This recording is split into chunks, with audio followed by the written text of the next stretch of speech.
এই তিনটা প্রকারের মধ্যে আমাদের দেশের মানুষের জন্য সহজ কোনটা? অধিকাংশ মানুষের জন্য করা বা সহজ হলো হজের তামাত্তু। তামাত্তু। কারণ আমাদের দেশের মানুষ দূরবর্তী স্থান থেকে যাবেন, একবার জীবনে আপনার ওমরা করা সুন্নতে মুআক্কাদা, হ্যাঁ, যেমন আমাদের ফজর নামাজের সুন্নত, তাহলে এই সুন্নতে মুআক্কাদা ওমরাটাও করা হলো, আবার হজ করা, এই জন্য তামাত্তু। তামাত্তু অর্থ হলো যে একটু বিরতি দেওয়া, অর্থাৎ তামাত্তু অর্থ হলো একটু আরাম বা একটু বিশ্রামের সাথে কাজটি করা।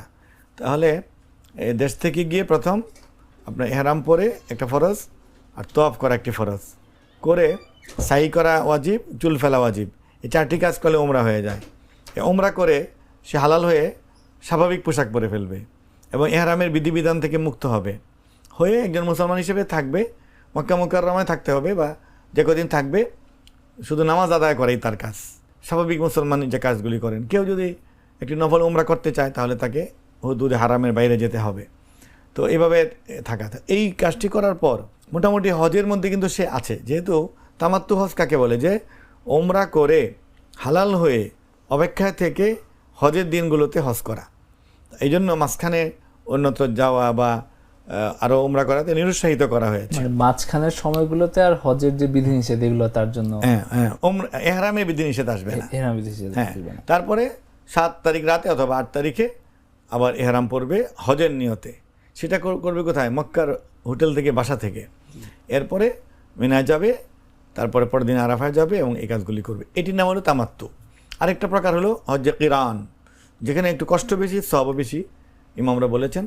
সেটি হলো কি, নিজ দেশ থেকে গিয়ে ওমরা করবে, ওমরা করে শুধু একটি কাজ বাকি রাখবে, শেষ ওয়াজিবে চুল ফেলা আর কাপড়টা খুলবে না, এইভাবেই থাকবে। যেহেতু এভাবে 10 দিন 20 দিন যার যার সফরের রুটিন অনুযায়ী, শিডিউল অনুযায়ী থাকতে হয়, এই জন্য কষ্ট বেশি থেকে আবার এই এহরামেই বা এই হালতটা অবস্থাতেই সে হজে কাজ করবে। এহরামের পোশাকটা চেঞ্জ করা যাবে, গোসল করতে পারবে, পোশাক ময়লা হলে চেঞ্জ করতে পারবে বা আরেকটা পোশাক পরতে পারবে, এতে বাধা নেই। কিন্তু এই নিয়মটা রক্ষা করতে হবে, অর্থাৎ এর মধ্যে ওই যে চুল ফেলতে পারবে না, তারপরে শরীরের কোনো লোম দাড়ি এগুলো খোলা করে ফেলতে পারবে না, কোনো প্রাণী হত্যা করতে পারবে না, ঝগড়া করতে পারবে না, মাথা ঢাকতে পারবে না, পা ঢাকতে পারবে না, পায়ের উপরের 3 আঙ্গুল পরিমাণ জায়গা খোলা থাকে এরকম স্যান্ডেল পরতে হবে, এটার পুরুষের বিধিবিধান।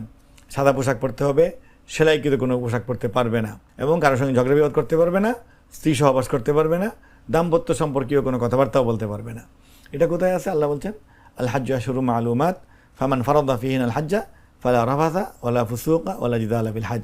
অশ্লীল কাজ হবে না, আর ঝগড়া বিবাদ হবে না, আর অপরাধ করতে পারবে না।